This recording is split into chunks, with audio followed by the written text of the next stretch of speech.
ডাকি রে তোরা মায়ের কি মহিমা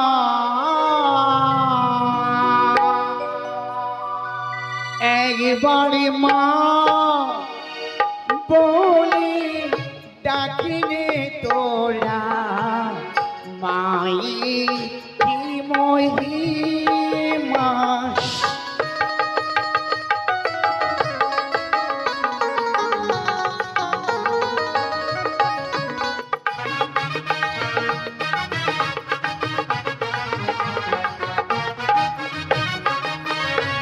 একবার মা বলি ডাকি রে তোরা মায়ের কি মহিমা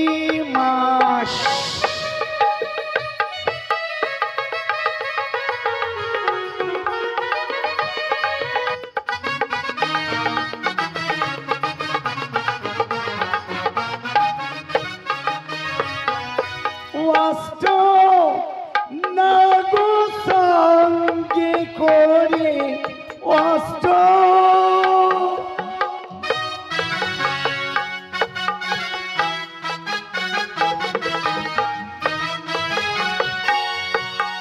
অষ্ট নাগ সঙ্গে করে এলাম ধরা ধাম একবার মা বলে ডাকি রে তোরা মাই কি মহিমা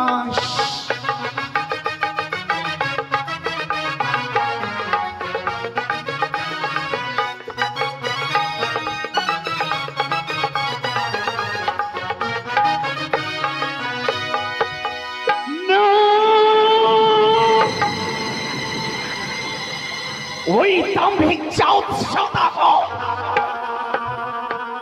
করেছে অটল প্রতিজ্ঞা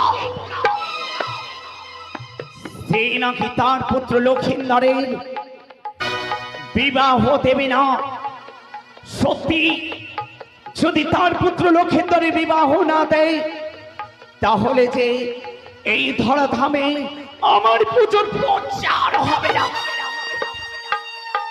কি করি কি করি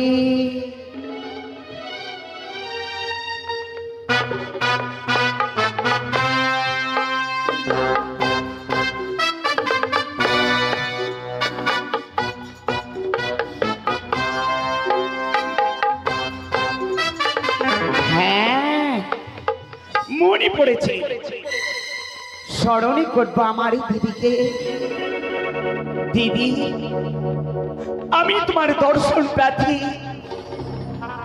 দয়া করে দেখা দাও দিদি দেখা দাও দিদি আমায় দেখা দাও দিদি আমায় দেখা দাও বন মনসা তোমারই করুণ আহ্বানের ভক্তির ঘরে আমি আবির্ভূত তব চরণে প্রণাম দিদি আশীর্বাদ করিব তুমি বিশ্ব মাঝারে বিশ্ব পূজিতা হও না দিদি না বললাম না ওই দাম্ভিক চাঁদ সদাগরের সঙ্গে রণ করে যখনই আমি তোমার কথা অনুসরণ করে ছুটে যাই ওই দাম্ভিক চাঁদ সদাগরের নিকটে পুষ্পেরই পরিবর্তে আমাকে দূর দূর করে তাড়িয়ে দেয় সে কি বলিস মা হ্যাঁ তুমি গিয়েছিলে আমার এই কথা অনুসরণে করে চাঁদের কাছে পুষ্পাঞ্জলি নেওয়ার জন্য চাঁদ শুধু তোমায় তিরস্কারই করেছে বলে তুমি আজ আমার শরণাপন্ন হয়েছো দিদি ওই দাম্ভিক চাঁদ সদাগর করেছে অটল প্রতিজ্ঞা তার পুত্রের নাকি বিবাহ দেবে না সত্যি যদি তার পুত্র লক্ষিন্দরের বিবাহ না দেয় তাহলে যে আমি এই বিশ্ব মাঝারে বিশ্ব পূজিতা হতে পারবো না ওরে বউ আমি যতক্ষণে তোমারই পাশে রয়েছি যেমনই করে হোক তোমার এই বিশ্ব মাঝারি আমি বিশ্ব পূজিতা করে চলবো, তার জন্য যে তোমায় অনেক অনেক এখনো পরীক্ষা দিতে হবে বউ। দিদি তাহলে আমায় কি করতে হবে দিদি, কি করতে হবে? তবে শোনো বোন, বিলম্ব নয়। চাঁদ পুত্র লক্ষিন্দরকে যদি তুমি কলঙ্ক করো, তবে চন্দ্রপতি সাজাগরের উঁচু মাথা নিচু হবে, চাঁদ পুত্র লক্ষিন্দরের বিবাহ হবে, তবে তো তোমারই কার্য সম্পূর্ণ হবে গো। দিদি চাঁদ পুত্র লক্ষিন্দরের কলঙ্ক করতে হবে, কিন্তু কি করে? কি করে ওই চাঁদ পুত্র লক্ষিন্দরের কলঙ্ক হবে? মনসা, হ্যাঁ রয়েছে তার মানে মা সুশীলা সুন্দরী, তারই দ্বারাই যদি চাঁদ পুত্র লক্ষিন্দরের কলঙ্ক করো, তবে যে তুমি সফল হবে বউ। ও বেশ দিদি বেশ, ওই লক্ষিন্দরের কলঙ্ক করাতে হবে ওই সুশীলার সঙ্গে। তবে আর বিলম্ব নাই, তুমি অতিলম্বে ছুটে যাও, তুমি চাঁদ পুত্র লক্ষিন্দরের শয়ন কক্ষে তাকে স্বপ্ন দিয়ে পাঠিয়ে দেবে দিঘি সরোবরে। বেশ, না না না না না না,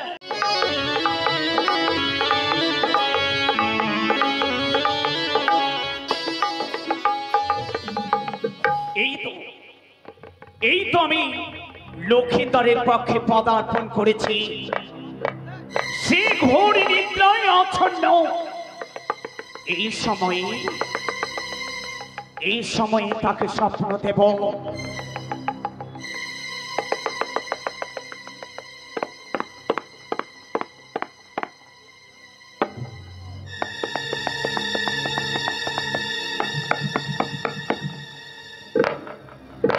অবধান করবরি লক্ষিন্দর সদাগর, কি সুখে শুইয়া আছো ওই বনকের উপর।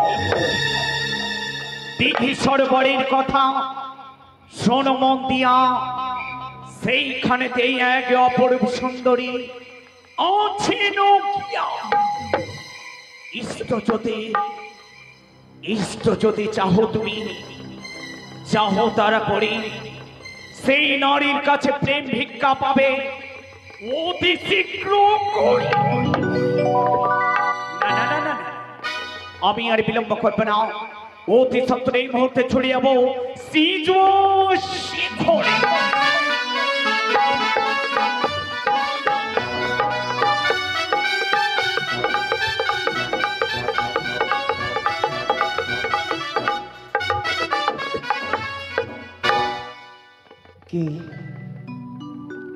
কে যেন ভুলে গেল, অবধান করে বলি লক্ষ্মীধর সদাগর, কি সুখে শুইয়া আছো পালঙ্কের উপর। ইষ্ট যদি চাও তুমি যাও তারা করে, এক সুন্দর রমণীর দেখা পাবে ওই দিঘি সরোবরে। তবে কি আমার স্বপ্ন সত্যি হবে? না না না, সঙ্গে রয়েছে আমার শাখা, আমার শাখাকে চাকিয়ে বলবো, শাখা এই শাখা, এই ওঠ ওঠ ওঠ। শাখা রে, জানিস শাখা, আমি এখন একটা স্বপ্ন দেখেছি। স্বপ্ন দেখলি? হ্যাঁ, কোন সময়? ভোরবেলা। ভোরবেলা? স্বপ্নর কথা বলিস না, মানে মিজাজ গরম করিস না। কেন, কি হয়েছে শাখা? ভোরবেলায় আমি স্বপ্ন দেখেছিলাম। কি? ভোরবেলায় স্বপ্ন দেখলাম চুরি করতে যাচ্ছি। চুরি করতে? ভোরবেলার স্বপ্ন, ভোরবেলা স্বপ্নই আমি চুরি করতে যাচ্ছি। তারপর একজনের বাড়িতে ঢুকলাম। ঢুকলে? এই টোটনের বাড়িতে ঢুকলাম।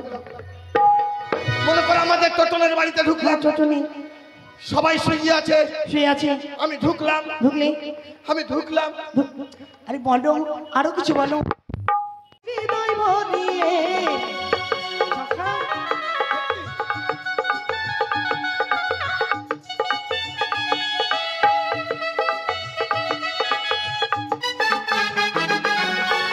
হাসি সমচাঁদের মতো যোজনা ছড়িয়া সোনা বন্ধু আমার।